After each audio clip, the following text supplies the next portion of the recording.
అప్పు విషయానికి వస్తే అసలు ఒకరేమో 14 లక్షల కోట్లండ్రి, ఒకరేమో 13 లక్షల కోట్లండ్రి, ఒకరేమో 12 లక్షల కోట్లండ్రి.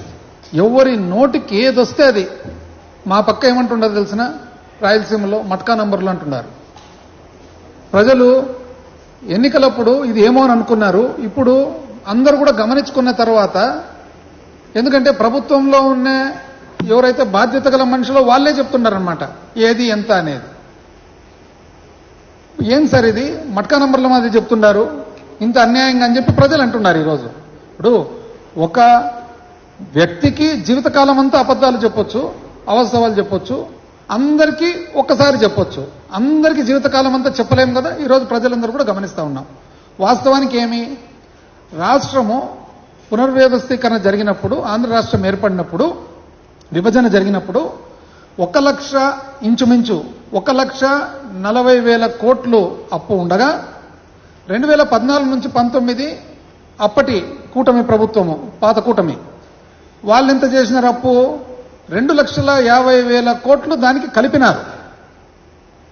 అంటే ఏ శాతంలో పెరిగినారు? సంవత్సరం మీద సంవత్సరం ఇంచుమించు 22.5%. అంటే సంవత్సరం మీద సంవత్సరం 22.5% పెరిగింది. మార్చు 2024 నాటికి తీసుకుంటే, అంటే 2019 నుంచి 2024 వరకు వైఎస్ఆర్ కాంగ్రెస్ పార్టీ ప్రభుత్వం దిగిపోయే నాటికి 5 సంవత్సరాలు ఎంత అప్పు చేసిండేది? కేవలం 3,32,500 కోట్లు మాత్రమే. 3,32,500 కోట్లు మాత్రమే. అంటే ఏ శాతంలో? సంవత్సరం మీద సంవత్సరం 13.5% మాత్రమే పెరిగిండేది. అంటే పాత కూటమి 2014-19 పాత కూటమి 22.5% పెరిగితే అప్పు సంవత్సరం మీద సంవత్సరము, వైఎస్ఆర్ కాంగ్రెస్ పార్టీ ప్రభుత్వం మాత్రము 13.5% పెరిగినది. ఏది? కోవిడ్ కలుపుకొని. కోవిడ్ వలన విపరీతమైన ఖర్చులు, విపరీతమైన రాబడి తగ్గిపోవడము, అతలాకుతలమైన పరిస్థితులు కూడా అంతే జరిగిండేది. కానీ అప్పు అప్పు అప్పు అప్పు అని చెప్పి చెప్తారు. ఇది కాక సంపద సృష్టి అంటారు. పోనీ అనుభవం కదా అని అందరూ అనుకున్నారు. ఈరోజు సంపద సృష్టి చూసినట్లయితే ఒక దాదాపు ఫిబ్రవరి వరకు, ఎందుకంటే మార్చి ఇంకా పూర్తి వచ్చిండవు కాబట్టి 2025 ఫిబ్రవరి వరకు, అంటే కొత్త కూటమి ప్రభుత్వం ఏర్పడిన తర్వాత 2024 ఏప్రిల్ నుంచి చూసుకుంటే ఎంత ఉందండి? రాష్ట్రానికి పన్ను ఆదాయం వచ్చేసి వైఎస్ఆర్ కాంగ్రెస్ పార్టీ ప్రభుత్వం దిగిపోయిన నాటికి పాత సంవత్సరం, అప్పుడు కూడా ఫిబ్రవరి వరకే తీసుకోవడం, ఎందుకంటే యాపిల్ చీనిపండు ఒకటే ఉండాలని అప్పుడు కూడా ఫిబ్రవరి వరకే తీసుకుంటే 81,400 కోట్లు ఆదాయం రాగా కొత్త కూటమి ఎంత తెలిసినా వచ్చిండేది 80,760. అంటే తక్కువ.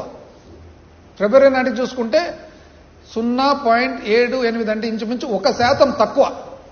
అంటే మాకంటే పరిపాలన రాదు, మాకు అసలు ఏ శక్తి లేదు. మీరు బాగా శక్తివంతులు కదా, మీకు అనుభవం ఉంది కదా, మీరెందుకంటే 1% తక్కువ వచ్చినారు? పైగా గొప్పగా, అంటే సంపద సృష్టి కదా మీది. రెవెన్యూ రాబడి మొత్తం చూసుకుంటే, కేంద్రం నుంచి వచ్చినట్టు కలుపుకొని చూసుకుంటే, వైఎస్ఆర్ కాంగ్రెస్ పార్టీ ప్రభుత్వము 1,52,820 కోట్లు, అంటే ఇంచుమించు 1,53,000 కోట్లు అనుకోండి వస్తే, వీళ్ళదెంత? 1,41,370 కోట్లు. ఇంకా తక్కువ. ఎంత తక్కువ? 7.5% తక్కువ. ఇంకా చూడండి.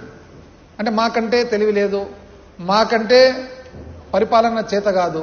మళ్ళా మాది ఒకవేళ చేతగాని పరిపాలన తెలియని